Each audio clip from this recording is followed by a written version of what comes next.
So it's a very unique organization. So it's a little hard to describe, but basically, we're a facility in the old city of Jerusalem that hosts Jewish travelers, students, and lone soldiers. And basically, the purpose is to help these people connect with Judaism in Israel. So all of these people are out of what we call the yeshiva system, if people are familiar with that. They're not in yeshiva, in a regular Jewish educational institution like so many thousands of people in Israel are. So they're looking to connect. And so we're trying to connect them. So there's many different ways of connecting people. But just by staying in the old city of Jerusalem is already a major connection. And from there, we connect them with everything that we think is good for them to make a better connection to the Jewish people.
Hi, good evening. It's great to join everyone tonight.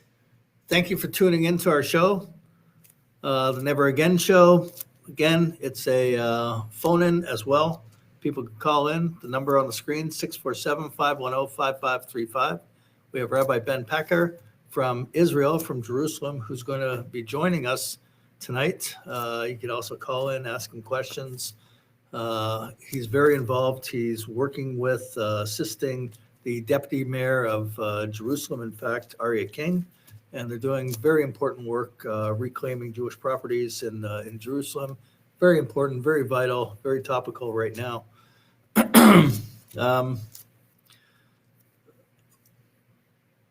I made some statements a few weeks ago about the Jewish Defense League, that there's a transition going on now, that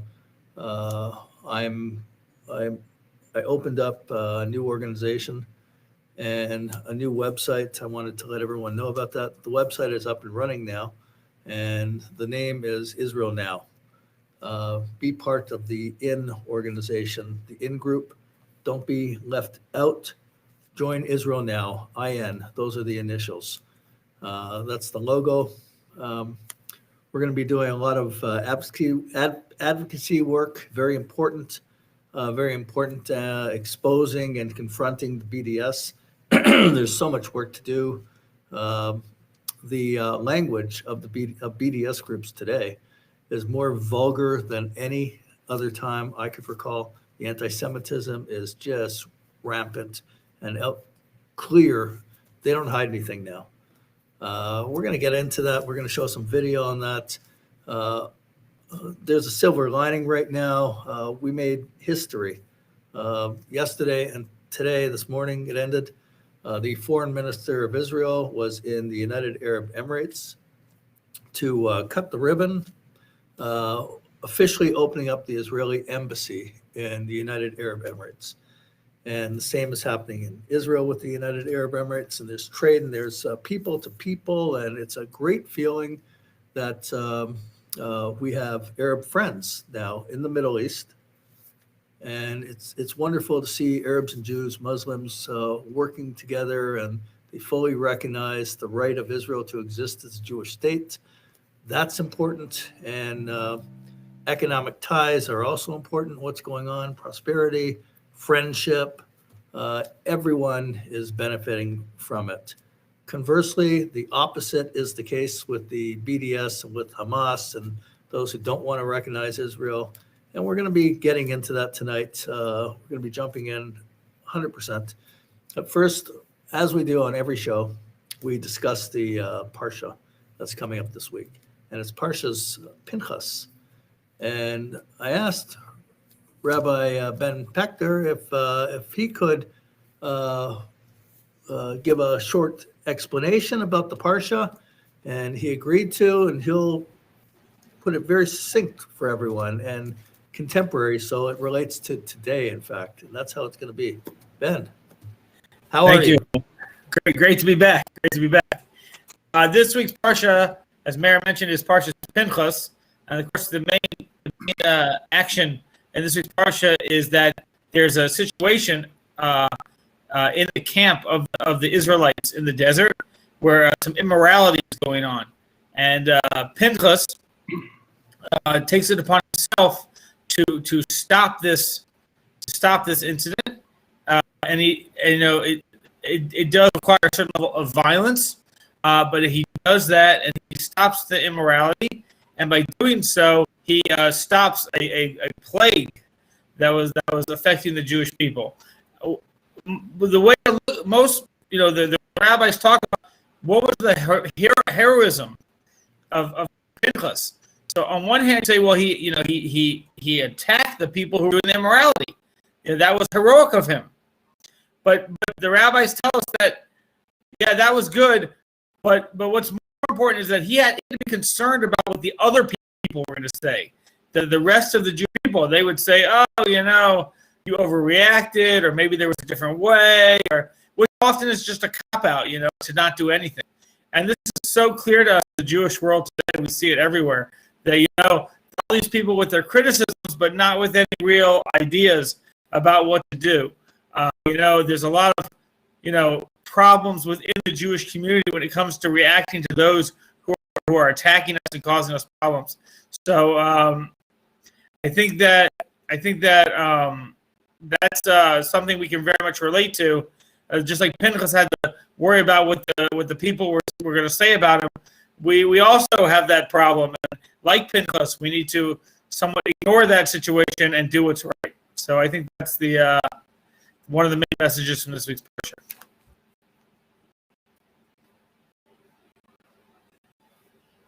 How are we doing? The previous Parsha, Parsha's Balak, that Balak summoned Bilam to curse the Jewish people, to find different directions of different vantage points to look at the Jewish people and try and find a weak spot to curse the people. And when he was unsuccessful to do that, Balak said, well, what else can we do?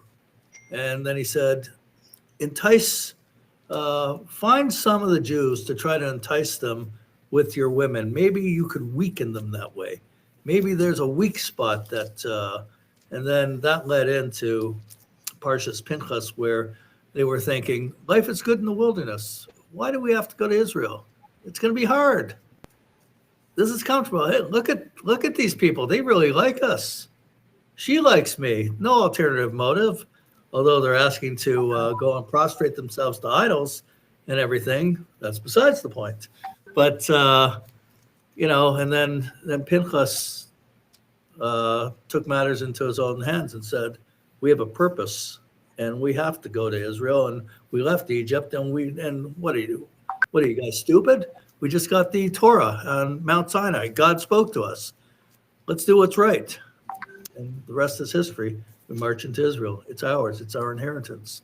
And, there's leaders today that are trying to mislead the Jewish people in the worst way possible. We have the J Streets. The Palestinian Authority, they're good guys.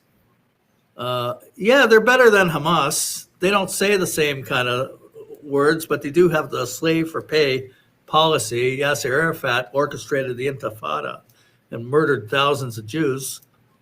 Compared to Hamas, you got the SS from the Nazis and you got the SA from the Nazis. What's the difference? Both the same thing in the end. So the same goal: no Israel, no Jewish state. But we got all kinds of issues. Again, there's there are Jews that say they're joining the BDS even. And what does the BDS say?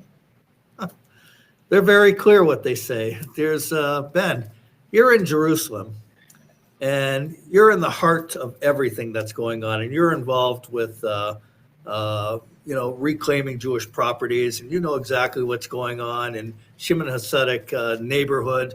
You're on top of it. And surrounding Jerusalem, you have mobs of Hamas supporters at night that are having these torchlight marches. And they're saying Jews, or they say Zionists, sometimes they miss it, they say Jews, should not be allowed to Judaize Jerusalem. How different is that than what we saw a number of years ago in Charlottesville with neo-Nazis and Ku Klux Klan with torches marching, Jews will not replace us? Who's calling these anti-Semites out, and how long is this going on? Well, it's eerie. It's eerie to see the similarities, but it also makes a lot of sense. I mean, anti-Semitism is the source of these people's anger. Whatever way it comes forward, it comes out, whether it's these torch protests or whether it's attacking people on the road or BDS or whatever it is, they're all coming from the same place, which is the hatred of the Jewish people. We just see that theme over and over again. Like you said, from Parshas Balak until now, this is just the way it is. And it comes out and manifests itself in different ways, and sometimes in very similar ways, actually. But that's what this is, right? That's all this is. This is the old time anti-Semitism, in the new world. So nothing new, but just maybe the torches last a little longer or something. I don't know. Tell us about Sheikh Jarrah neighborhood, Shimon Hasidic neighborhood. How are the Jews who are living there now coping with the amount I gotta say, it's pretty rough right now. It's pretty rough on a nightly basis. Not even not on a weekly, but on a nightly basis. It's pretty rough right now. They're being attacked on a nightly basis. Throughout the night with all kinds of with fireworks and Molotov cocktails and rocks. It's rough. It's rough, and everyone there is kind of waiting, for the Supreme Court to rule on the situation, so that the Jews can get their properties back. And I think everybody's pretty much aware that that's what's going to happen. But between now and then is a good excuse to unleash violence on the Jews there who are, what are they supposed to do? They're living there, and they're just being attacked from all sides on a nightly basis. It's rough right now. The Arabs who are doing this in East Jerusalem, attacking them in that neighborhood, are they working in Israel? Sure. Israeli businesses and absolutely they are. They're regular citizens by day and terrorists by night. So how does it work? Doesn't the government want to look into that aspect? I mean, this is a criminal. These are criminals. Yes, and they're engaging in criminal activity. I think that what the government wants, obviously, is just this to go away. But they can't. It won't go away, right? It's not gonna. It's kind of like when you have an infection and you just want it to go away, but you don't want to deal with it. That's not gonna happen. Like the government, or in this case, the courts and the courts enforcers, the police, need to deal with this situation. It would be nice. The sooner the better, and resolve this situation, so that everyone can go on with their lives. I mean, in fairness to the Arabs, and I don't want to be overly fair since they're engaged in this terrible activity, but they are under tremendous pressure from the entire Muslim world and the entire anti-Semitic world. They feel like they are the absolute front line, against the Jewish people, and everything is focused on them. Are they going to be able to hold the line? Now, in reality, there's zero chance they'll be able to hold the line. Mm-hmm. Yeah, there's zero chance. But in the meantime, they're a nuisance. Yeah, there was where is this? There was oh yeah. So apparently Hamas had a meeting in Morocco the other day, and the BDS is on record. This was reported. They condemned Hamas. Uh, Yeah. So right, because Morocco does business with us. Yeah. is Hamas now the moderate?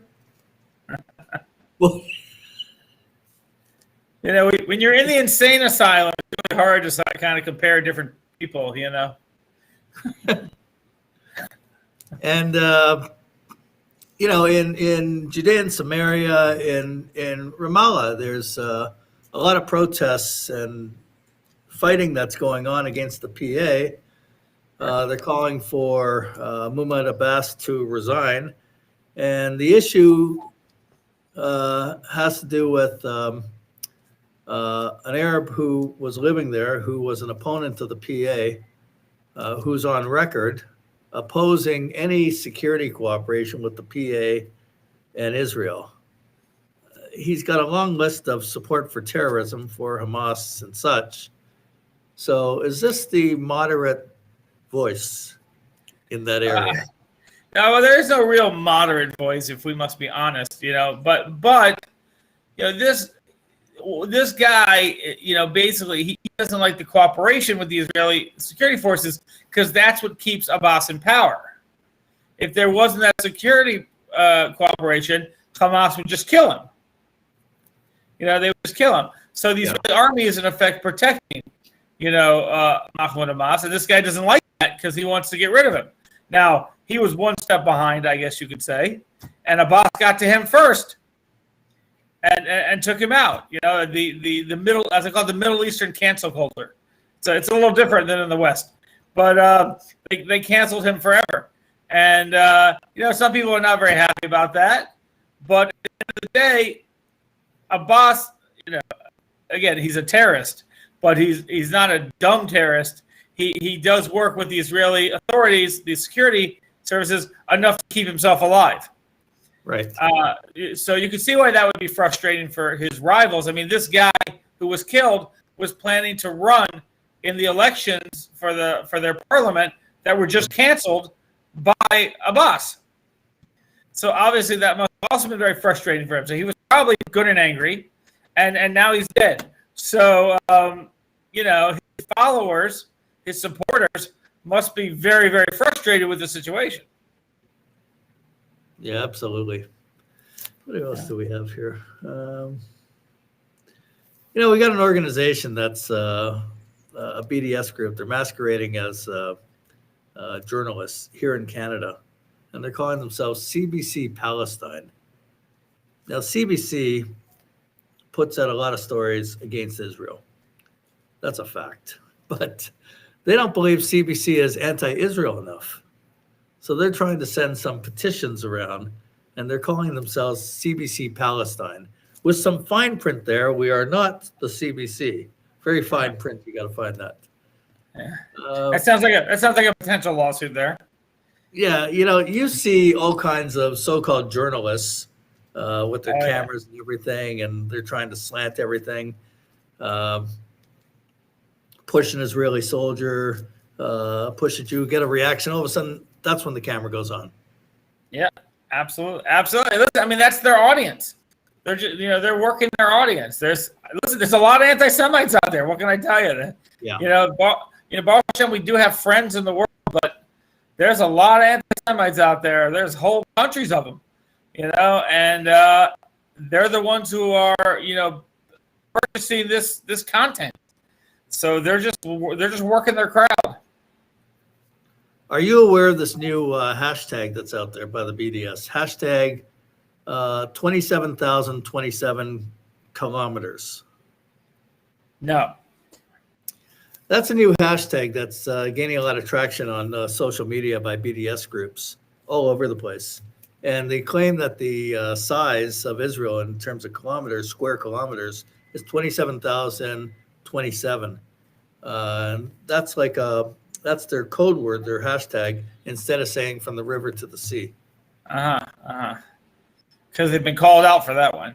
Yeah, listen, they try to maneuver here and there. It's all the same stuff. It's always the same stuff. It's anti-Semitism. How can we get the Jews? Nobody really cares about Palestinian state or anything like that. There is no Palestinian culture. It's all made up just to fight with the Jews. That's sometimes they let that slip and then that comes out, but that's really true all the time. It's just all about the anti-Semitism. That's what connects all these people together. That's the only thing that connects them. So how they can show Hamas, a fundamentalist Muslim organization, be supported by gay organizations and even Black Lives Matter and all these things? What do these people have in common? And they only have one thing in common. They hate Jews. They hate Jews. That's it. That's all they got going. Everything else, they're on different planets. Right. Okay, so our doctor in the studio, we have a video to show of a lot of what we were just talking about with the Torchlight rallies, Torchlight marches. It's amazing going on like that. No media sources really picked up on it and made the comparison. Okay, I'll find that video for you while you're talking. And it's a little compilation of the present torches, as well as torch marches from the past that have been used for their inspiration, flag burnings, all that sort of thing. So I'll bring it up, and as soon as it's on, you'll know because you'll see it. Okay? Don't go away. So the BDS, they have made themselves very clear. They want no Israel. Jews have to be thrown out. No recognition at all. And the opposition to Mahmoud Abbas, they make it clear what they want also. And Hamas makes it very clear what they want. And we already saw what Hamas wants when they fire rockets into Israel. So, if Israel would be forced to go to a negotiating table, what is there? There's nothing to talk about. There we go.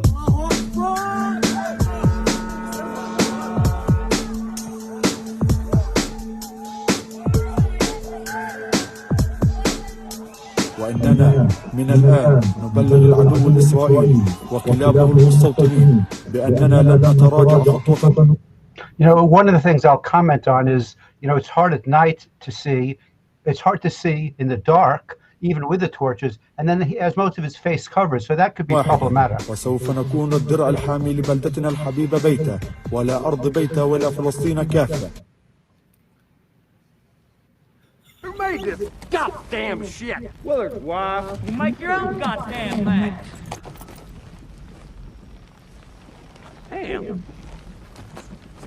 I can't see fucking shit out of this thing. احنا الوحدات هاي مشكلينها حتى دفع المستوطنين والاحتلال عن اراضي اهالي بيتا. احنا قاعدين بندافع بس مش عن اهالي بيتا، بندافع عن ارضنا على مدار الساعه. احنا لا ليل ولا نهار.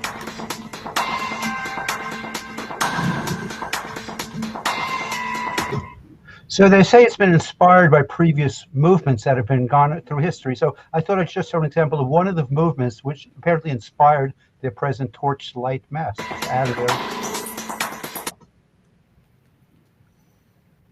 There's a beast running wild, there's no question, but I fear there are monsters released. Sally forth, grab a sword, grab a bow, praise the Lord, and here we go!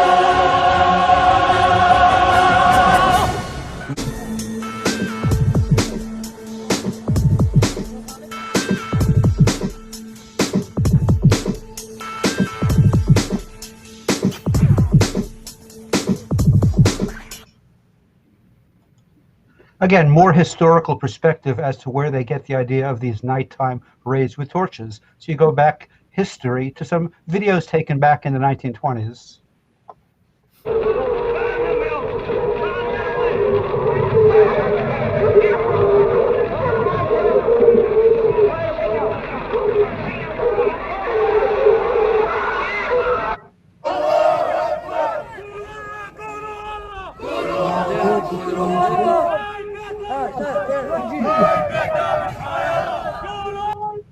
Now, we've seen many flag burnings through the years, but of all the flag burnings with Israeli flags, I'm going to show you my favorite. I've searched the archives for the best one.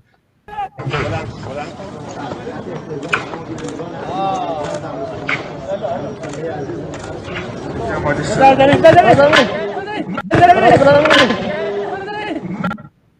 little slow motion action.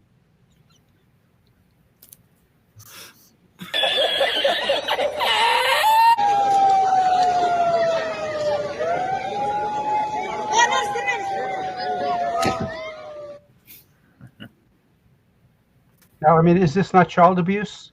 I mean, there's a young torchbearer.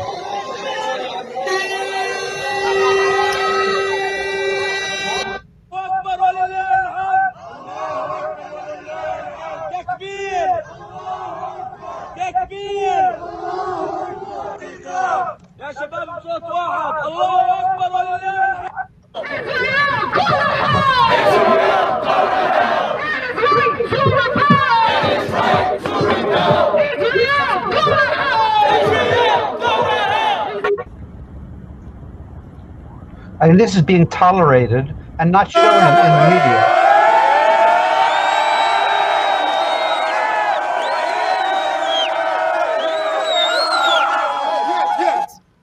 We are the night disrupting unit. Our aim is to dismantle the settlement now during the day. The unit for tires is usually situated in the other area, and at night we come and burn tires here, like you see, to send the settlers a message that they don't own any of this land. This is our 5th time here, not the first time. We've evicted them 4 times, and this is the 5th, and soon we'll push them into the trash bin of history.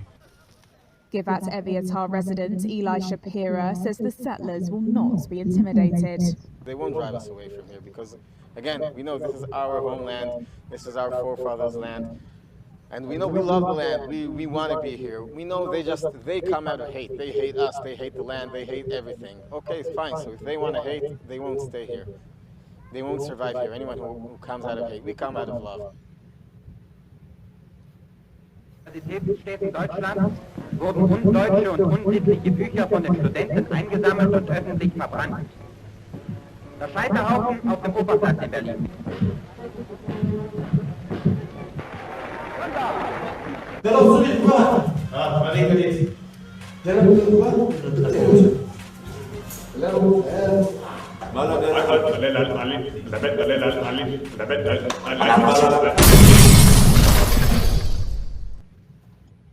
Okay, guys, back to you in the studio. So Ben, when they're marching with these torches and they're covering their faces, why are they covering their faces? Do they not want maybe they don't want their bosses to see who they are? Yeah, that's for sure. I mean, again, I don't want to justify this behavior, and of course I never would.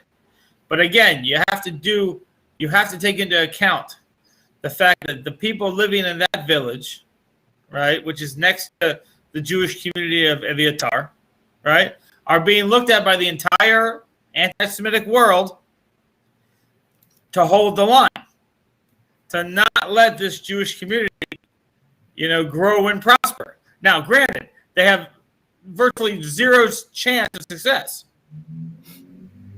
but they are, so to speak, the representatives of global anti-Semitism, to fight the Jews. So yeah, by day, I assume numerous of those people in those videos are working in factories with Israeli factories, with Israeli co-workers.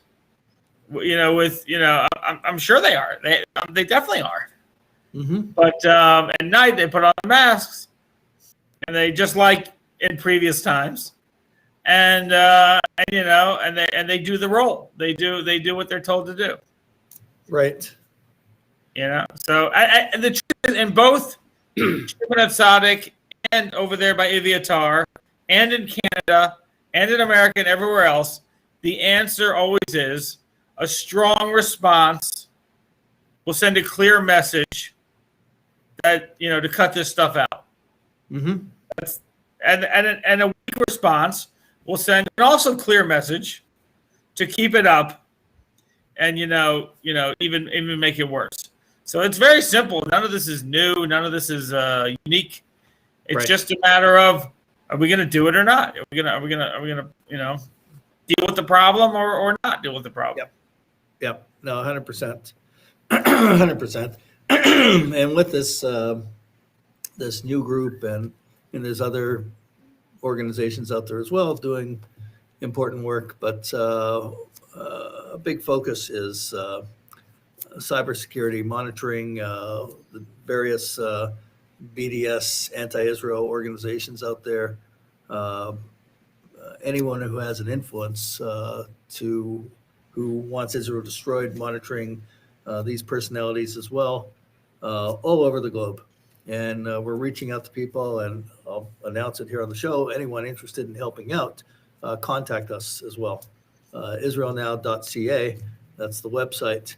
That will be a function. So there's a lot of work to be done in that area. There's a lot of work to be done also with counter rallies and so many other activities. But I would say, Mayor, I would just say that I don't know if people realize the need for this in places like Canada and America, but it's very needed because those societies are at risk. They're very much at risk of not even realizing what's happening. We here in Israel, we don't have that luxury, so to speak, of ignoring the problems. It's right in front of us. It's not a very big place, but there are many people in Canada and America and other Western countries that they prefer not to see it, prefer to ignore it, prefer to think that this is not a big deal. But in fact, it is a big deal, and it could destroy their societies if they're not careful. Right. You see stuff going on in Boston and America and other prominent cities. These are major cities, and the behavior that's going on there is just, it's not just that it's terrible. It's not just that it's anti-Semitic, but it's also not American and not Canadian, and it's not good at all for them. It's not good. And nobody does anything. It's just going to continue to fester. Well, the groups that are really advocating against Israel for the destruction of Israel, they also want the West destroyed too. Yeah, they're advocating for the burning of Canadian flags, American flags, you name it. Taking advantage of the openness of the societies, which, okay, but there's a limit. There's got to be a limit. Absolutely, and that's why we want to tackle the issue. We want good people to join us so we can monitor, gather the information, and take appropriate action. And that's key. Action is key. Yeah. And we have to take all the hot air of the BDS in that helium balloon that they have and puncture it. And that's our goal. That's what we have to do. While we remain in diaspora until we get to Israel, and Israel should be the goal, the ultimate goal for all Jews, because that's the future. That really is the future. But while you're here, don't waste your time and just thinking about other things, anything but. There are 24 hours in a day, and everybody has a little bit of time that they can contribute. And if everybody contributes a little bit of their time, we'll be very successful. No question about it. No question. And at least, and also doesn't fight against you. Right. There's enough of those people too. Right. No, 100%. Is there another video, our doctor, in the studio? I think there's a few that we've had. Well, what particular topic? We have plenty. Oh, God. How about some good news? Want to hear some good news? You know what? We're always in for good news. We had the ribbon cutting ceremony with the UAE. Yeah, let's go. Let's do that. Representing Israel at the UAE. It was a great day. It was a great meeting. So if we have something like that, that was bright. Oh, we have a call also. 1 second. Hello, you're on the air. Hi, this is Ellen from, I live near Philadelphia. Yes. I wanted to see if you could just give me an overview. I read a bunch of different articles regarding what has happened in East Jerusalem, and I know that there had been Arab squatters, and of course I just read something, which was total lies from J Street, saying that they pushed the Arabs out, and now they have Jewish squatters that aren't paying, to live in that area of Jerusalem. And I was just wondering if you could do a little bit of a summary just to go over exactly what has caused this whole, nightmare happening in Jerusalem right now. Ben, you could talk on that. Yeah, sure. Go ahead. Sure. It's complicated, but not so complicated. It's like this. In the Shimon HaTzadik neighborhood, it's called that because that's where the grave of Shimon HaTzadik, Simon the Righteous, is buried. He was a very prominent rabbi in the times of the temple, and he is buried there. And the Jewish organizations bought the land around the grave so that there would be access to the grave. And at some point, a neighborhood was built for mostly poor Jews to live in the area. In 1948, Jews were expelled from the area by the Jordanian forces.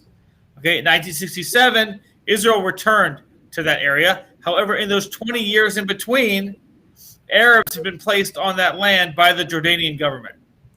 So that started a court fight that has continued until today. In the 1980s, a compromise was made where the Arabs living there would be recognized as tenants, protected tenants, and they would stay in those houses until their deaths, provided that they paid rent to the owners. And they have refused to do so for decades. Since they have refused to pay rent for decades, the owners of the property have petitioned the courts to evict the people living rent-free in the properties. And the courts have consistently found in favor of the organizations that own those properties. And we are at the very end now of the legal dispute. We are waiting for a decision by the Supreme Court of Israel on the final appeal before the evictions take place. And that is expected to happen in about a month's time. After that, that could be the end of this situation for many of these people. And they will be evicted from the houses, not because they're Arabs and not because the owners are Jews, but because they haven't paid rent in approximately 40 years. Well, they haven't paid rent at all. But in the 40 years since the agreement was made, they have not paid rent. In some ways, it's not their fault completely in that they have been lied to and pressured by the Palestinian Authority and other organizations to put up a stand, I guess you could say, against the rightful Jewish owners. This has been terrible advice. This has been a path of no chance of success, but this is what they've chosen to do. And now the results are coming through. And this is not the Israeli government. The Israeli government is not involved in this issue. This is a private matter between owners and delinquent tenants. And the courts will decide the fate of the situation, and they will be enforced by the police. And that is what will happen. In the meantime, it's being made out like it's some humanitarian situation. And, but it's not. It's just a simple matter of there was an agreement. They didn't keep the agreement. And there are consequences. Does that answer your question? Ellen? Thank you very much. I appreciate that. Thank you. So back to some good news. So let me just bring this up quickly. That after thousands of missiles hit Israel not too long ago, Europe's largest digital publishing company, in solidarity, put up a flag, and many of his employees protested. Well, the CEO, who is not Jewish, told the employees in a Zoom video conference that anybody who's unhappy with the flag can find themselves a new job. And this is in Germany, of all places. Other good news recently is that the Iranian judo star was not allowed to compete against Israel when he was in Iran. So he basically defected. He moved to Mongolia, and then he competed against an Israeli as an Iranian, but not representing Iran, represented Mongolia. So there's some more good news. Again, there's always a silver lining and all this sort of stuff. Another great thing is the Israeli national anthem actually played in Qatar after the Israeli won the gold medal. I mean, that is something for me that would have just been science fiction a couple of years ago. So now let me see if I can find the video of our embassy opening in the United Arab Emirates.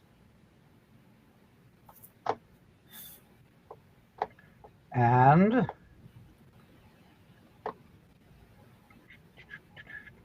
here's one of the videos.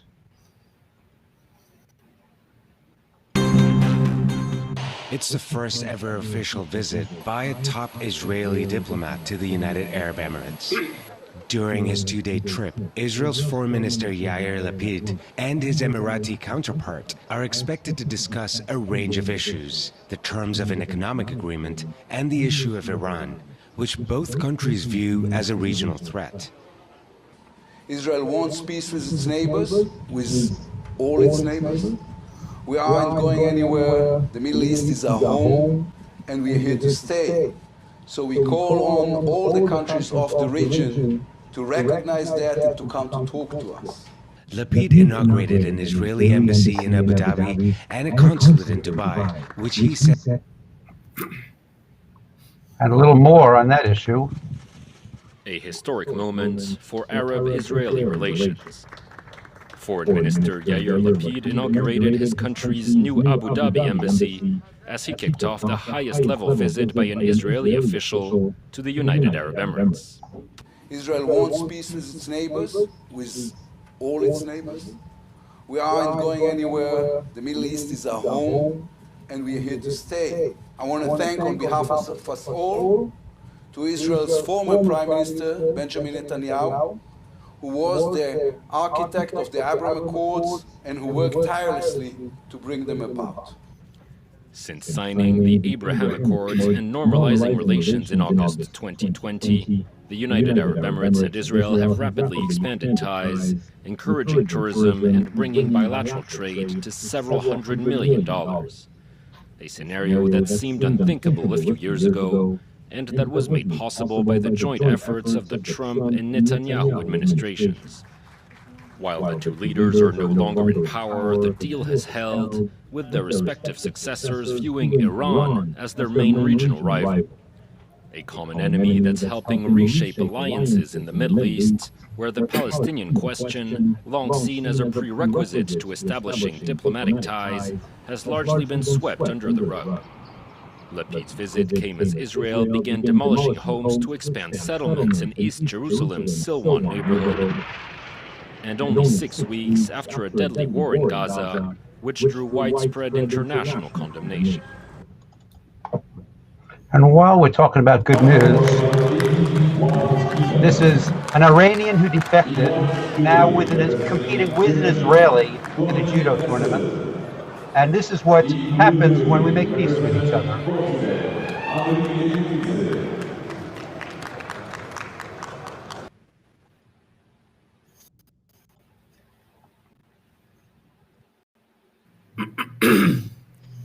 Very nice, very encouraging.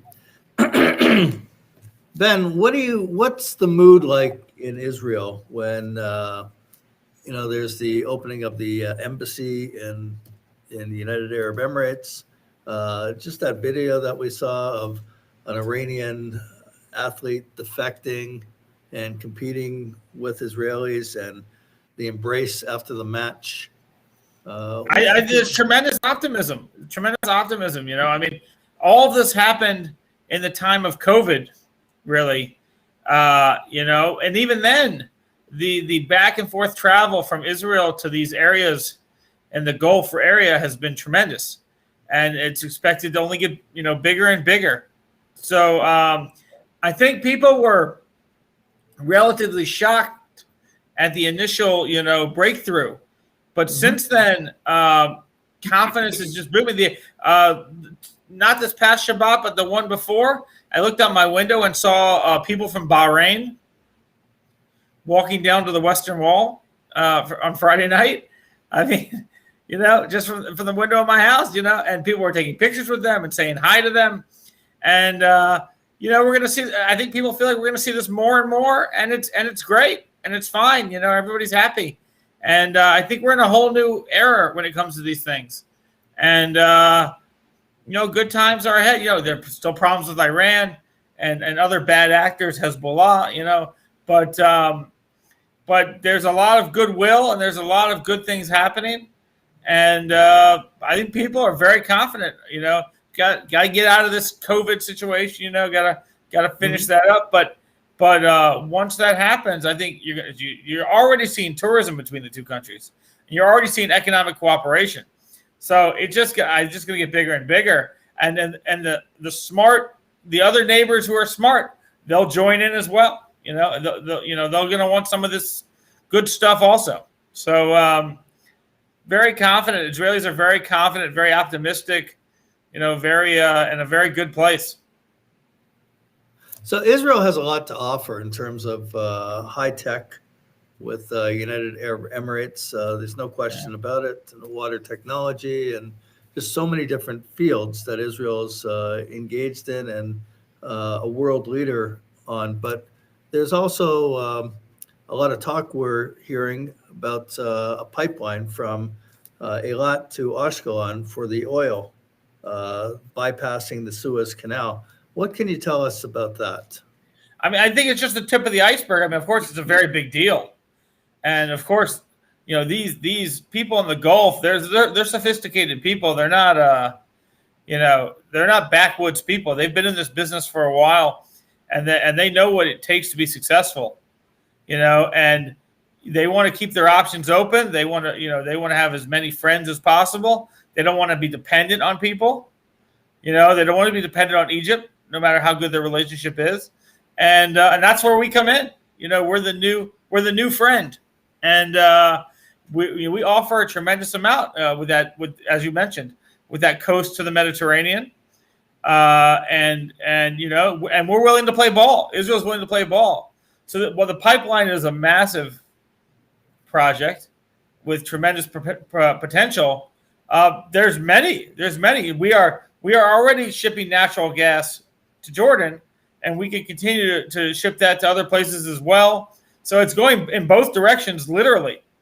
And the potential for cooperation is virtually endless. It's endless. Our cultures understand each other. We have long history together, and we both are looking forward to a positive future. So it's as we say, a good shidduch. We had, a number of years ago when there was the George Bush senior administration and Secretary of State Jim Baker or George Baker?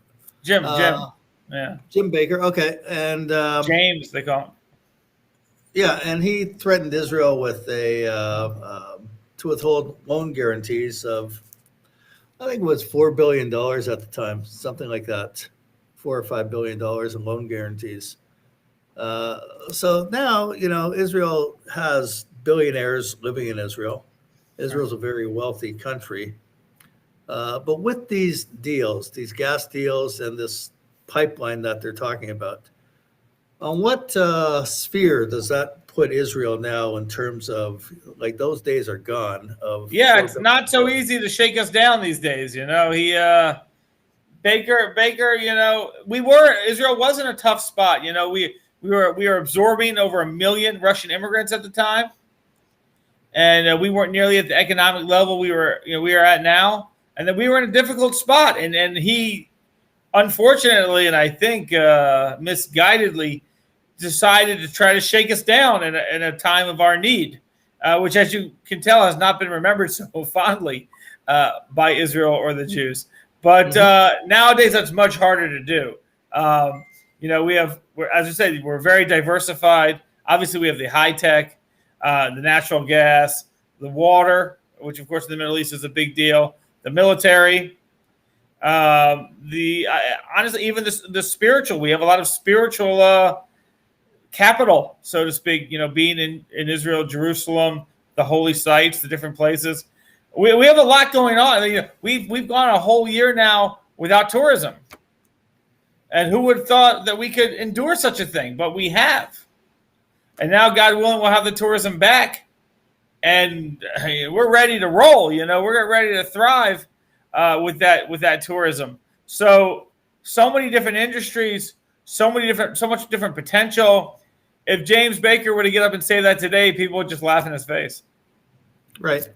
Okay, so there's, it's moving forward, Israel, as an economic powerhouse and technological powerhouse and in so many fields and all that. But in order for Israel to survive and maintain itself for generations to come as a Jewish state, it needs Jewish identity. Where do you see, I mean, in North America, all over the world, Jewish communities and diaspora, massive assimilation, and I guess they're more palatable, or maybe you could approach them more to be anti-Israel because their foundation is so weak and maybe in some cases non-existent at all. But in Israel, where do you see the trend going in terms of Jewish identity, strengthening the Jewish identity, where the people are in Israel? I would say, ignoring this current government, which of course is a bit of an anomaly from a lot of different perspectives, including mathematical. It's, we see that there are different categories, we would say, of Jewish identity in Israel. But one of the categories is the traditional, what's called traditional. And we see, you have this example of Gal Gadot, the actress, and she wouldn't be considered a religious, from the religious community. But here she just had her third child this week. Mazel tov to her and her family. Her third child, who has 3 children in the West. And this woman has a very active career, as we're aware. So, and here she is having 3 children, which is in many ways a religious statement. So, and we see that throughout the, so to speak, secular or traditional society. And we know that within the religious community, the birth rate is exceptionally high. So, and that's a good barometer. It really is. Maybe it doesn't sound so sophisticated. Maybe it doesn't sound so spiritual, as we would say. But that's a very good barometer for the religious health of the community, and we see that going very well, very well. It doesn't mean there's not room to improve, and there certainly is. I spent a lot of my life trying to do that, but you can't compare the situation in Israel to the situation in the diaspora.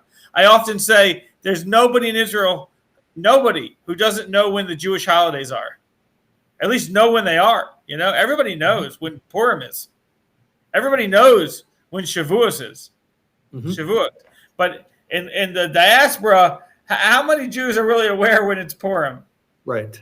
It's an unfortunate situation. But there's no comparison between the two communities, and Israel has come to realize more and more our responsibility to try to help with that. To try to help with that in the diaspora. Because we are strong in that, and we can maybe hopefully offer some assistance to diaspora communities. Toronto is a very strong Jewish community as far as things go, very strong. But in other places, it's not, unfortunately, not as strong. And need a lot of help there, a lot of help. There she is. One time, still exists the argument, they try to present the argument that the demographic time bomb is going to explode one day. And there's going to be more, the Arab population is going to outnumber the Jewish population throughout the land. But the Jewish birth rate has been really high. And apparently, from what studies I've read, a lot of studies, in fact, the Arab birth rate has gone down tremendously. So, right. Explain and there's a lot of immigration from these. There's the recent terrorist attack at Tapuach, the Tapuach Junction, was carried out by somebody with American citizenship from the Arab town of Turmas Aya. The Arab town of Turmas Aya has approximately 11,000 residents. Right. 2,000 of which live there. The other 9,000 are in America. So, there's a lot of fake news out there when it comes to the population numbers of the Arabs. They count people 3, 4, and 5 times each. Maybe they're the ones who are running Joe Biden's campaign. But Yeah, there's a lot of cheating, let's just say, going on with the numbers there. And according to some experts, the demographics are very much in our favor. I mean, all you have to do is look in the street and you can see, these large Jewish families. And, you see the Arabs, here and there with a few kids, but it's, you can see it in the street, just go to the mall. So I think demographically we're in a much better place than we have been in the past. Yeah, the situation has dramatically changed since like, for instance, the days of Rabbi Meir Kahana, when, he wrote about it, he spoke about it a lot, and he wasn't the only one. I mean, the basis also of the Peace Now movement was based on demographics back then. Almost all of it's based on that. Ehud Olmert always said that. Ehud Olmert always said, and still says, that all the land is ours. But what can we do? We have a demographic problem. Right. And now all of a sudden there's a dramatic shift going on that the Jewish birth rate is very high, very strong, and the identity is very strong. And the Arab birth rate is going down for a variety of reasons. One, women are entering the workforce. They're not being forced to stay home as much as they used to be in their societies, getting an education. Therefore, there's not as many kids. And some of the Arabs do realize there's more to life than hating Jews. Right. Some of them do realize that now. They look at their distant cousins in the Gulf and they say, that would be nice. I would like that.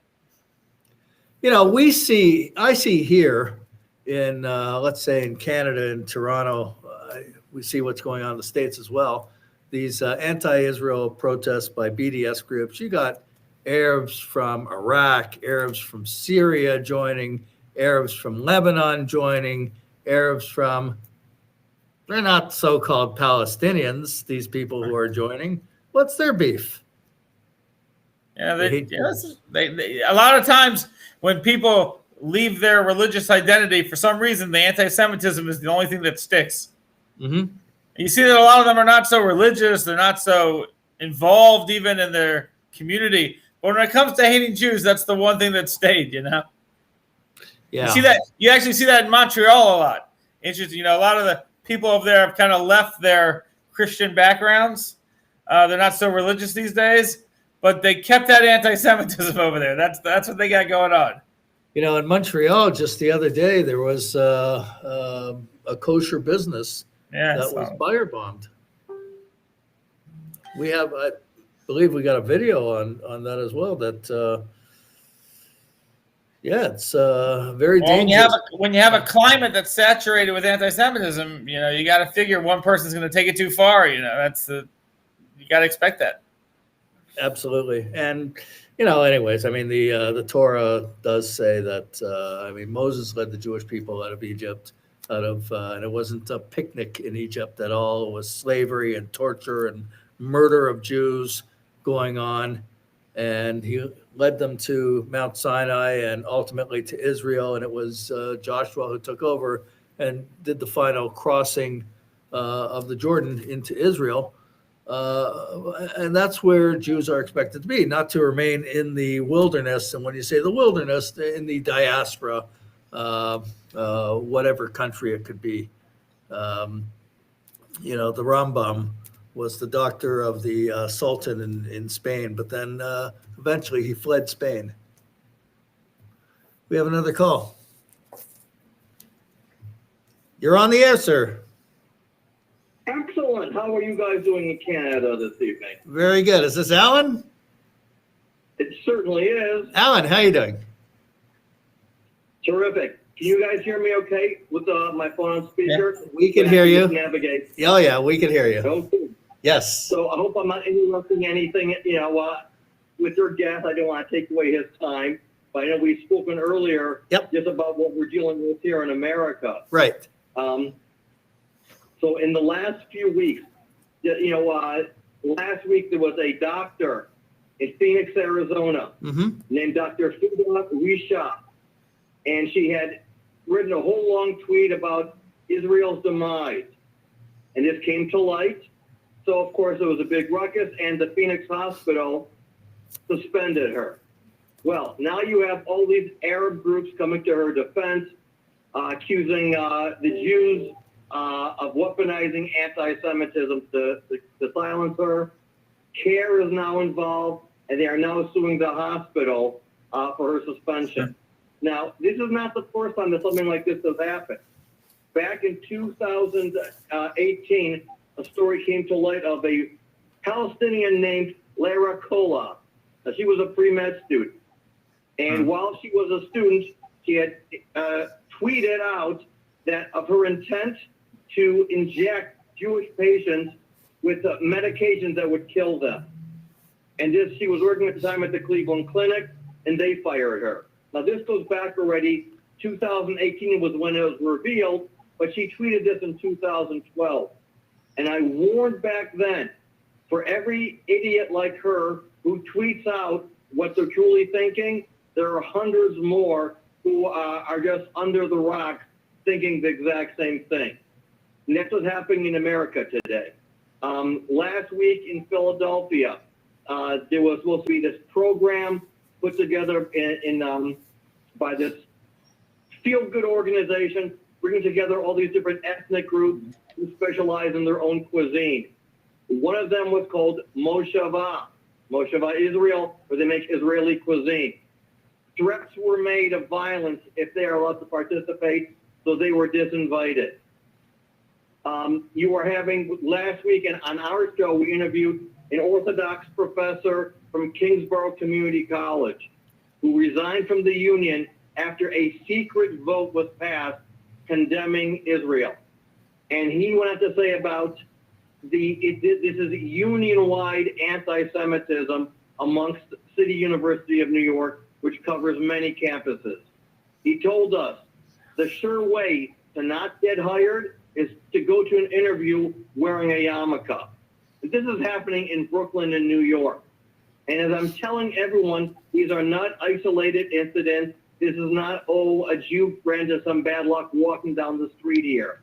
There is a propaganda war against Jews in America today. Chants of Free Palestine, which is prevalent in America and in Canada, is not seeking justice. It's not seeking two states. It is seeking the erasing of Israel.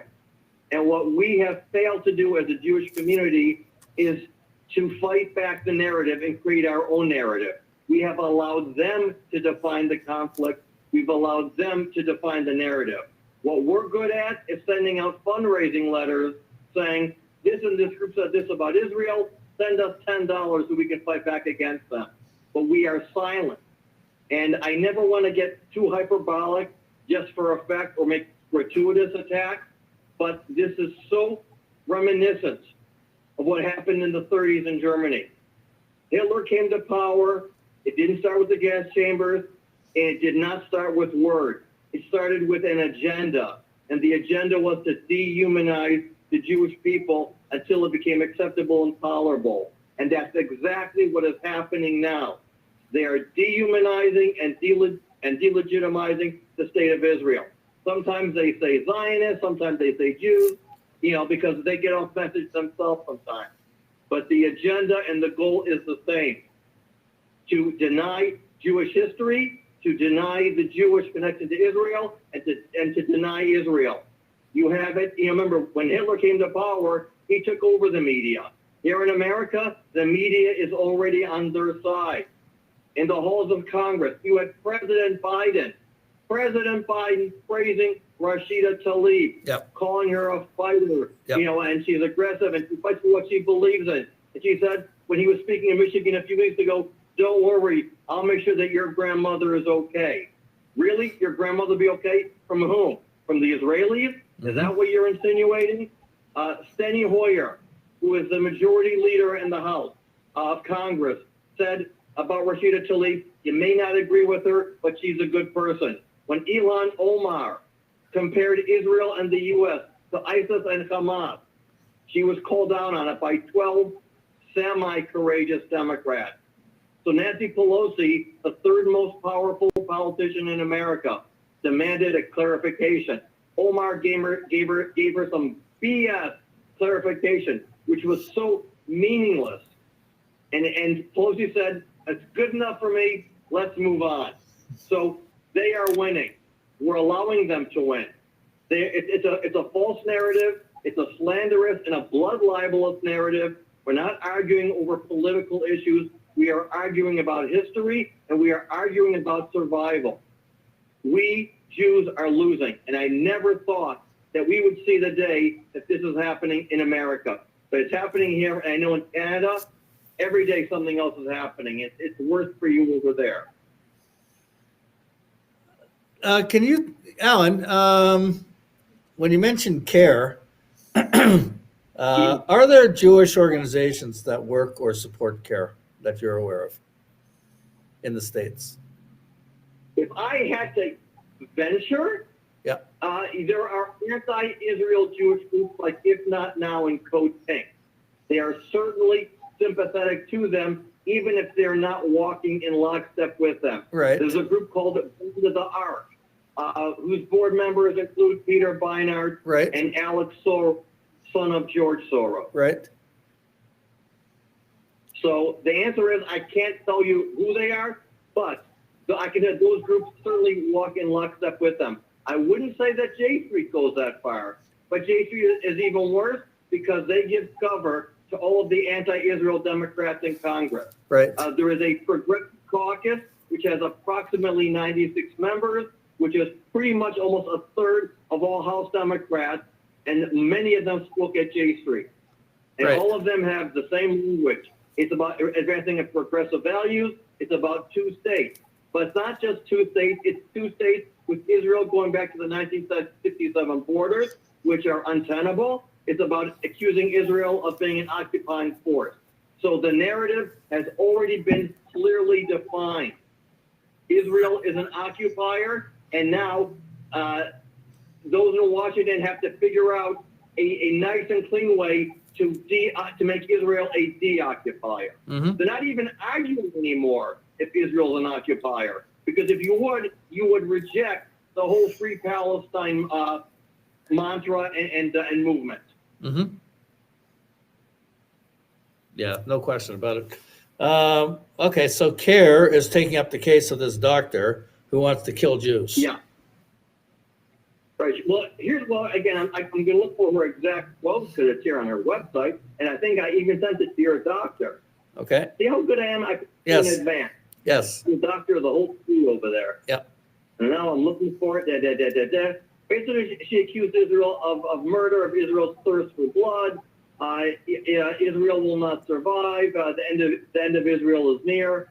That was, the context of what she said. And then on Reddit, which is another platform, there's an organization called I don't even know what it stands for, but /Israel Exposed, and they define themselves as multiracial, multicultural coalition of anti-war, anti-hate, and anti-Zionism. Right. Okay. We stand decisively and tenaciously for peace, justice, freedom, equality, blah, blah, blah, blah, blah. But again, all these human rights groups, all these peace groups, all stand for the same thing, the end of Israel. Mm-hmm. And they're getting away with it. 20 years ago, we would have laughed at them. And that's what we did. And that was our mistake. 20 years ago, we laughed at them because we thought that AIPAC and the ADL, that they would do all of our fights for us. Right. And that's a Jewish mentality. People ask, where's the Jewish leadership? How about where is your leadership? Why aren't you fighting back? Why are you relying on Jonathan Greenblatt from the ADL, who worked for Barack Obama, makes $400,000 a year, protects Democrats? That's who you're relying on to help you? Exactly. Ben, are you aware of this? What's going on in the States? Yeah, it's a bad situation. I think there's this organization, Canary Mission, which is doing great work to expose this. To expose some of these people. I think they caught the first doctor that he mentioned. I think they exposed her, and they're doing good work. But I think he has the point at the end. I think was the most powerful, which is that there are these huge organizations with multi-million-dollar budgets that people just assume are going to going to carry on the fight for us, and they're not even showing up on the battlefield. They're too busy taking donations to actually, go out there and do anything. And like you said, one of them worked for President Obama. I mean, it's not a pleasant situation where you have all these people who collect huge sums of money and claim that they're going to go to bat for the Jewish people. And at the end of the day, you see that they're really friends, with the people who are attacking us. Yep. So that's a hard situation to look at and not get physically ill. Organization, Mm-hmm. but they expose. Okay, so they expose who the bad guys are, but what happens next? Oh, this doctor got suspended. There are 100 more like her. Mm-hmm. Again, it's like Israel faces 4,000 rockets from Hamas, and they have Iron Dome, but now they need to be replenished. What would happen if they got hit from thousands of rockets from Hezbollah? We only have so many arms to fight back with. And, exposing one person when there are thousands out there, we can't win a war like that. In New York City, a few weeks ago, a 29-year-old Orthodox kid named Joey Borgen got the crap beaten out of him by a mob of Arabs in New York City. And an Arab group, I don't remember the name of it, and I can look it up, they paid his bail, and they're going to represent him. Mm-hmm. And when he got out, he said, I would do it again. Okay? Yep. So tell me, do you think that the Arabs are afraid to attack Jews in New York? Do you think that Linda Sarsour is afraid to attack Jews in New York? She's the woman who said, I think a week ago or so, that King David or King Solomon were Muslims. Yep.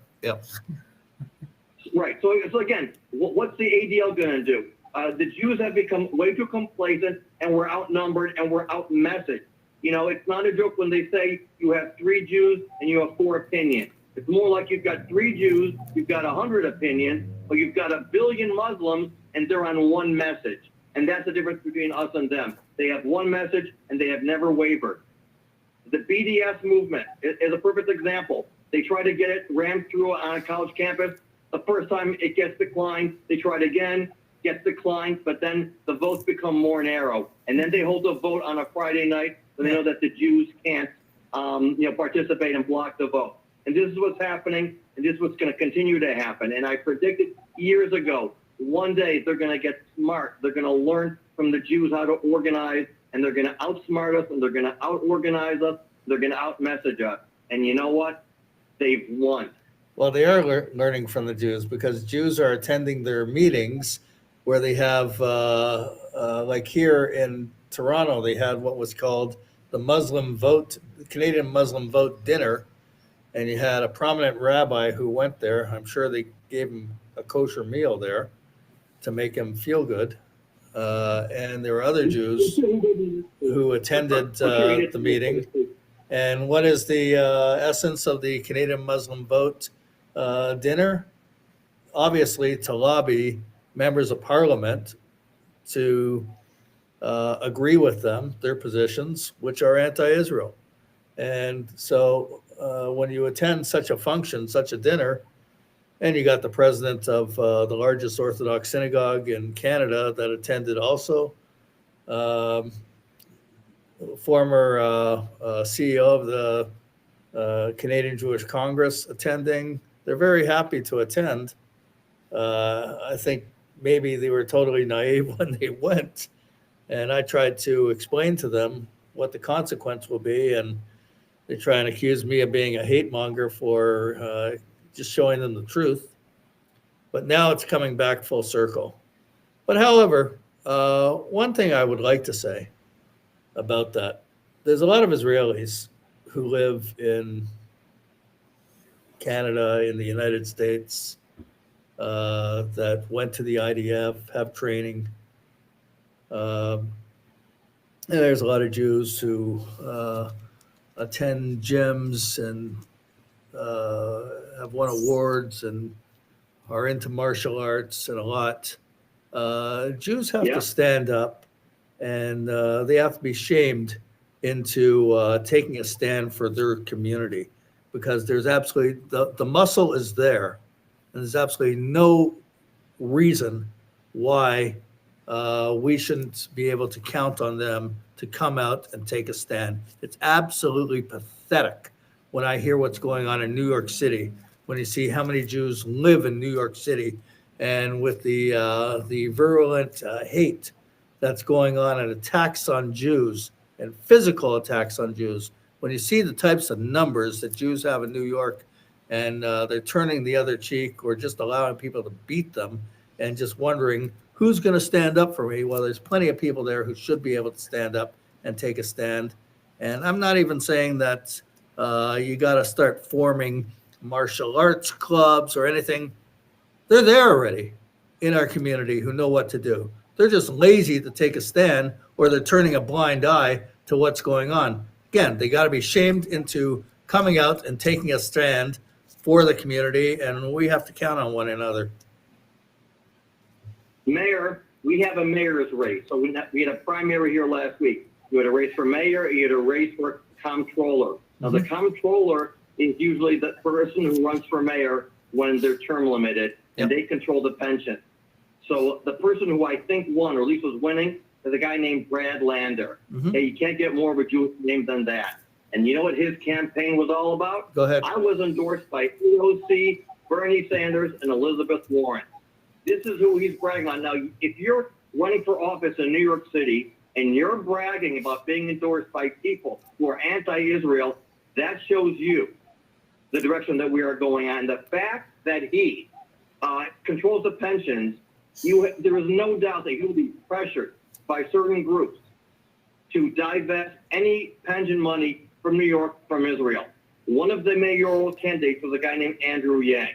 He also ran for president, and now he ran for mayor of New York City. Twice during his campaign, he issued very strong pro-Israel statements. I posted it on my Facebook page with a caption, "Let's see if this lasts for 24 hours." And damned if I was right. Some of his supporters or volunteers worked for Linda Sarsour. I saw that. And he had to withdraw and apologize for both of his tweets. This is happening in New York City, the Jewish capital of America. So you know, anywhere else in America, we're going down. Every major campus has a strong academic, heads of department, the union, all anti-Israel. And the Arab and Muslim groups outnumber the pro-Israel group at least 10-1. When I went to Wayne State University in Detroit, God knows, in the 80s, there were at least a dozen pro-Palestinian, Muslim, communist, socialist organizations. There was one Alan Swirsky. And by the end of the first year, every Arab on campus knew who Alan Swirsky was. And it wasn't because of my charm and good look. Right. Well, listen, like, when was it? Year and a half ago, 2 years ago, something like that. York University. Little Jewish girl, supporter of Israel, Lauren Isaacs, held an event at York University, and she brought in some former IDF officers to just question and answer about what goes on in Israel and what the situation's like in that, and radical Islamic groups and BDS groups were determined to shut it down. And myself and the JDL at the time organized a response to that they should not be allowed to try to shut it down. And they tried to use violence to shut it down. And I'm very proud that we were successful to make sure that the event went on and on schedule. And that should have been a template for Jewish communities throughout the world, what to do in these situations, because a few days before that in England, 2 similar events were shut down by radical Islamic BDS organizations. That didn't happen on my watch in Toronto. And that really should, again, be the response everywhere. They should not have the right to intimidate the Jewish community, regardless of whatever is going on. We can't take a back seat or turn a blind eye to anti-Semitism. And that's what it is, vicious anti-Semitism. It's ugly. Though, we do. We justify it, we rationalize it. You know how many, and I'm talking, forget about the left. I'm talking about Jews who would be considered on the center. Right. They can rationalize that attacking Israel doesn't necessarily make you anti-Semitic. And because you know what? Because we're too busy being philosophical and intellectual. Well, intellectually, I can criticize the government, and it doesn't make me shut the hell up. Yep. You know what? There's a difference between criticizing a government, a policy, and criticizing and delegitimizing their existence and their policies. When you start attacking Israel's defense, when you start attacking Israel for protecting themselves against their enemies, sworn enemies, then don't try to rationalize that this is just criticism of a government. Yeah. It's not criticism of the government. It's criticizing Israel's legitimacy. And their goal is delegitimize Israel and destabilize the U.S.-Israel relationship.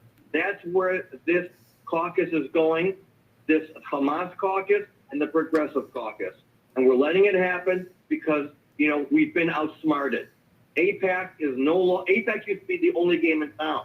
So when they were, and they would have these big lavish conferences, and they'd have these magnificent dinners, and every politician on earth attended. And then J Street came around and said, you know what? You don't got to suck up to AIPAC anymore. You can bash Israel, and we'll give you cover. And at this past year, every year, more and more Democrats have spoken at J Street, and at one time, the Israeli government boycotted them. Well, you know what? This past year, Ehud Olmert spoke at J Street. Right. Right. Yeah. And now you've got Yair Lapid, who's so-called, you know, I always say, don't trust any man who looks in the mirror more than I do. And Yair Lapid is in love with himself. And he thinks he's going to come to America and he's going to repair the damage done by Bibi. And he doesn't understand that Bibi did not politicize support for Israel. Bibi did not tell Obama to say, we're going to create daylight between Israel and the United States. This was Obama's doing. It started during the Clinton administration with the Oslo Accord. It started with the Clinton administration trying to help Shimon Peres win. Yep. And I don't know if you read his book. Dennis Ross wrote a book, about 800 pages, called The Missing Piece. And he talks about how the Clinton administration tried to first defeat Netanyahu, and then once Netanyahu won, they did everything they could to undermine him while rolling out the red carpet for Arafat and Hafez al-Assad, you know, Bashir's father, when he was still alive. Yep. So, and that's when it started. Now, Jeremy Ben-Ami worked for the Clinton administration. J Street didn't exist yet, but he was working for him. And he had Rahm Emanuel, and he had Martin Indyk, and he had the Jewish left telling Bill Clinton, screw Bibi, you know, we'll give you the cover. And Clinton, again, was as charming a politician as they get. He could talk you out of your clothing, and you wouldn't even realize you're standing naked. And that's the impact he had. And then you had Barack Obama, who took it several steps further, and now it's the norm. Now you've got people like Bernie Sanders who are controlling the Democrat Party when 15 years ago, no one thought of him as anything more than a Ben and Jerry's Vermont socialist freak show. Right. Right. Well, you know, and it's apropos that the Parsha this week is this Shabbat is Parshas Pinchas, because there you have your prime example of a Jewish leader that decided to throw it all away and publicly. That's the whole thing. Not, you know, this is my life and I don't care. Just leave me alone. I want nothing to do with anyone. No, publicly, to set the example that we should go against everything that's supposed to be the direction for the Jewish people. And we have the J Streets, and we have the Bernie Sanders, and everybody speaking that I'm a so-called proud Jew and I despise Israel and this and that and the other. That's what they say. Sanders says he's Jewish, but you'll never hear him say he's a proud Jew. And now listen, now we're during the 3 weeks, which is a time of mourning for us. I want to remind you, Meir, this Sunday is the 45th anniversary of the rescue at Entebbe. Yeah. So we have something to celebrate this Sunday in America besides Independence Day. Right. It was the 45th anniversary of the Great Rescue. And like I told my July rabbi, 4th. the decision to greenlight the operation was while they were in the air. It was 3 p.m. Israel time, 9 a.m. Eastern time, and that's when we begin davening in shul on Shabbos. Right. So that's my religious little spin Well, very good. going into the weekend. Well, very good, very important. And but Alan, there is a Jewish destiny, and with all the hate and everything, there's a silver lining. We're going to persevere. We got to do what we have to do, and we got to fight it. Everybody has to use their talent in the best way we can. But Israel is a Jewish state. It's a strong state. Abraham Accords, whoever even dreamt that that would happen, whoever dreamt that we're talking about these pipelines and oil flowing through Israel, and Israel now has natural gas also. So technology, whoever thought that? And Saudi Arabia was leading the boycott. They were the head of the Arab League, leading the boycott against Israel. They're not doing that anymore. They're erasing anti-Semitism from their books, so in their schools. So we see, on the one hand, we see the viciousness going out, and it is vicious. It's more vicious than ever. On the other hand, we see something good happening as well. So, and remember, when it was the Bush Senior administration, the pressure on Israel with loan guarantees, $4 billion or $5 billion, and today that's like a joke. Yeah, listen, George H.W. Bush was no friend of Israel. Jim Baker was his chief of staff, Secretary of State. They were not good to Israel. And you know what? Again, I'm conservative Republican, but I call them out when they're bad on their side. He was not Israel's friend. His son was 100 times better. But today it's widely accepted that the Republican Party marches in lockstep with Israel, whereas the Democrats have a real brand image. No question about it. What do you expect from a party that bashes the police? If you're against the police, you're against law and order, you're against democracy, you're for criminals, and of course you're going to support the Free Palestine movement. No kidding. No kidding. Well, listen, we're running out of time. Great job as always, Mayor. And to the doctor. Yes. Okay. And Ben. Thanks, Alan. And Ben, sir, it was a pleasure meeting you. Yep. Thank you, Alan. Okay. Have a good night, everyone. Thank you very much. It's always great when Alan calls and joins us. But there's so much going on. There really is. Listen, we're running out of time. Final words, if you could leave us with a message, Ben. I would say sometimes it doesn't look great on the TV, but we're very strong here, and we're moving forward. It doesn't always look as pretty as it could maybe, but that's the Middle East. That's how things are done, and we're okay over here. We're okay. We're a little more worried about y'all over there. So Together we can make sure both sides are okay, take care of each other, which is really the Jewish way to do it anyway. Absolutely. Well put. Well, Ben, I want to thank you for joining us. It's always great to have you on. You can give us insight what's going on from the ground because you're there, you're experiencing it, you're involved, very involved. So it's wonderful to have you on. And we'll have you on more often to share the truth with everyone who joins us. And again, I'm asking everyone to please share this on the various platforms that you're part of, be it Facebook, YouTube, Instagram, Twitter, whatever you use as your social media platform. We try to reach as many people as we can. We are having an effect. I get the feedback from, first off, from supporters. There's no question about it. I get the emails and the phone calls, but the BDS certainly takes notice of us, and it's vicious coming from them. But hey, listen, you gotta.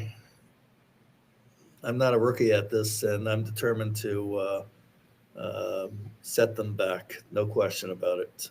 And I've been fighting anti-Semitism all my life. It's a new phase, fighting the BDS, something we have to do.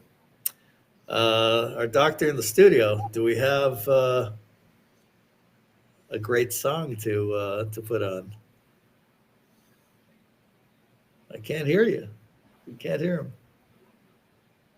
There's no volume. Okay, can you hear me now? Now I can hear you. Okay, so I'm going to play a little video, which is, I'll just play it while I'm looking for the official last song. But before I do that, just wanted to show you all. וואו! מקום ראשון ביום ההולדת שלו, אלכסנדר שטילוב. איזה יופי. Israeli winning the gold medal. איזה תודה.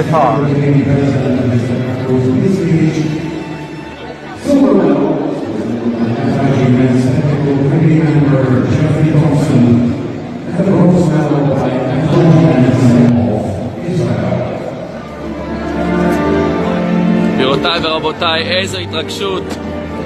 המנון התקווה בקטר דוחה עם אלכס שטילוב במקום הראשון. We may have never heard אני מתרגש אינסופי. איזה יופי. איזה יופי.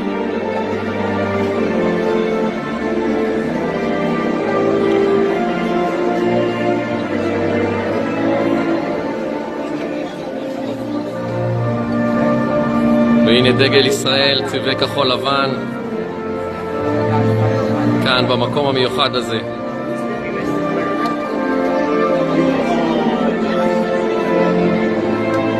איזה יופי, איזה ספורטאי ענק, אלכס שטילוב.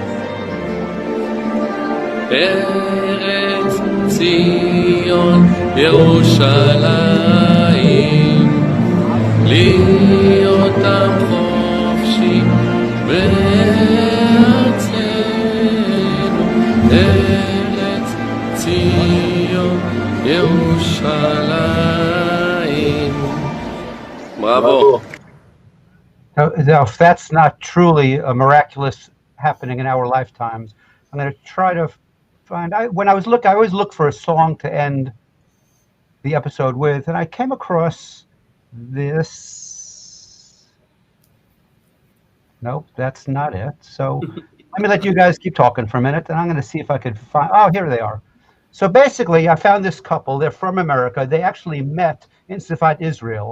And they just started playing some music online, basically through social media, and they had 40 million views.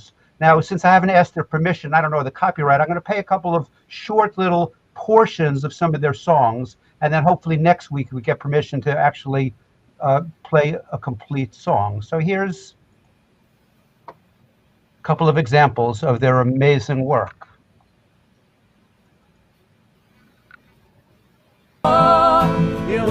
ירושלים של זהב ושל נחושת ושל אור, הלא לכל שירייך אני כינור. ירושלים של זהב ושל נחושת ושל אור, הלא לכל שירייך אני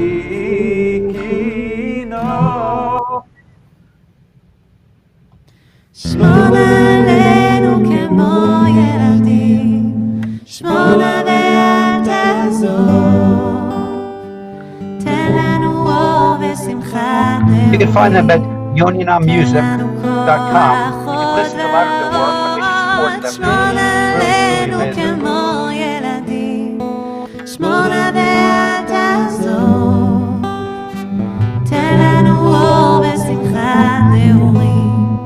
תן לנו גם לאהוב. הוא היושב לא ישן במומים, הוא הרופא כל חולים, הוא הנותן רוב שמחה לילדים, הוא העושה משפטים, הוא בשמיים והוא היחיד, הוא הגדול הנורא, הוא השומר עלינו מצרה.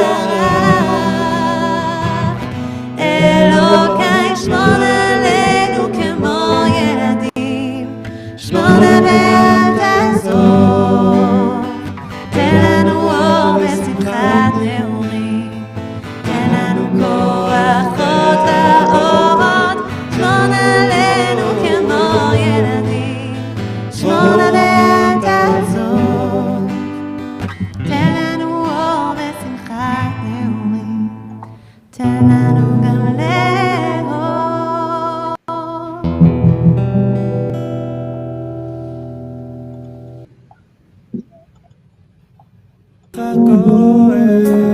And what better way to end than with Laila Tov?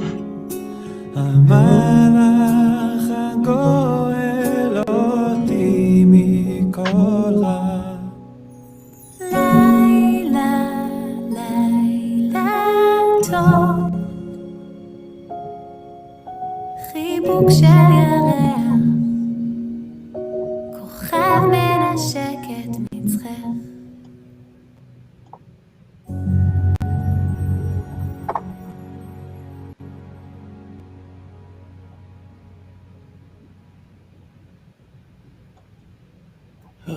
Wow. It's amazing. They're incredible. Yeah, great. I don't know much about them. I just came across them a couple of hours ago, and I thought I'd share it with everybody listening and watching. And perhaps Rabbi Ben could investigate actually who they are, because they're just magnificent. They met Intifada on a balcony. They're both musicians from America. And they got together, they got married, they have a few children, and they had 40 million views on the first song that they played on their social media. And now they actually have an album out, and you could get them on Spotify and on YouTube, and it's truly remarkable. Incredible. Well, listen, I want to thank everybody for being on tonight. Important show, lots of work to do. But like I said before, we certainly have our challenges.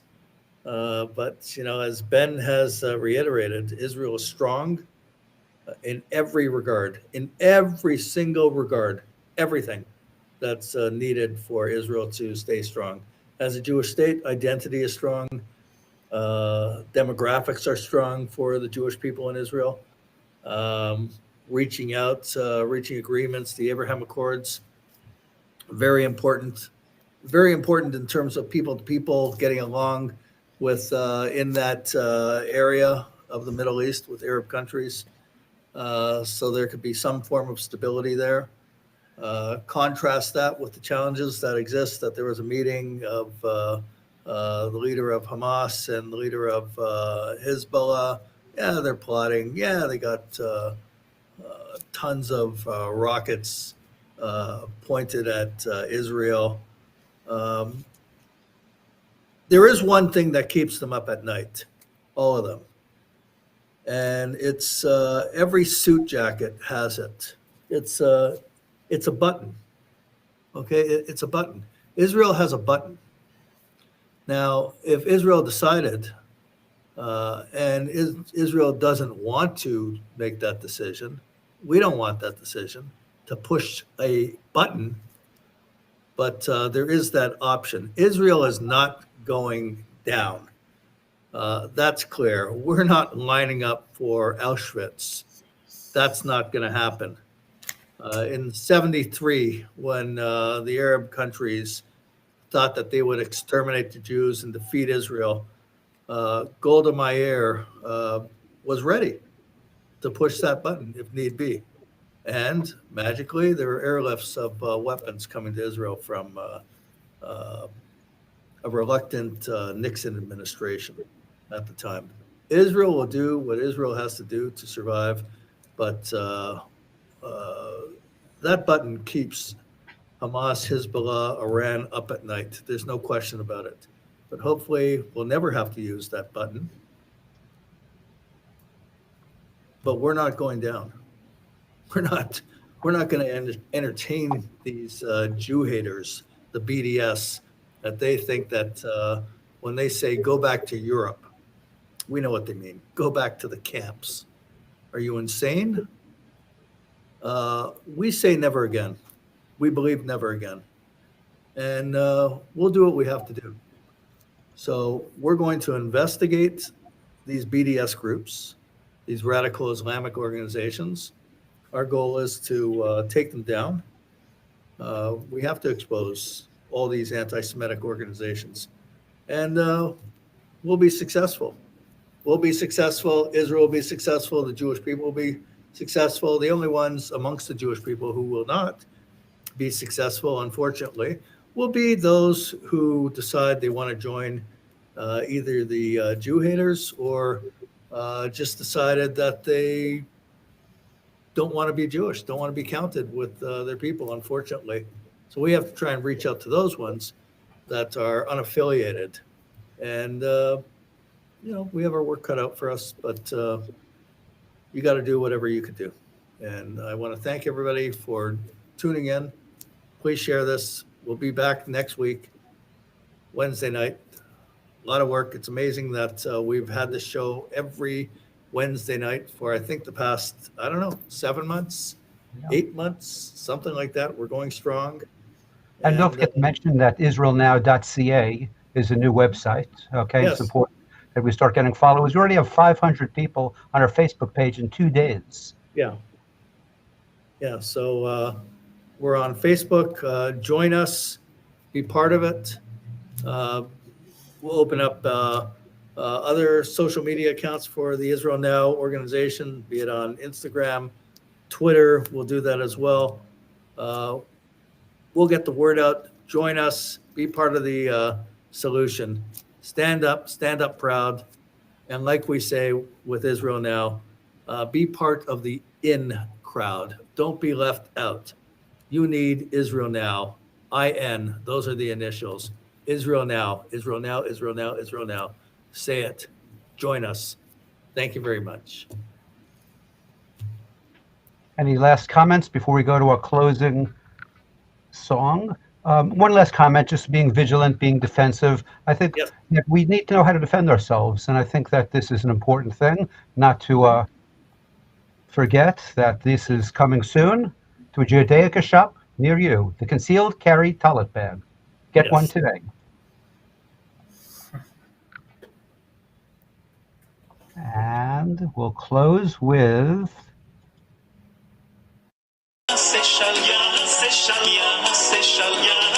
Shalom aleinu ve'al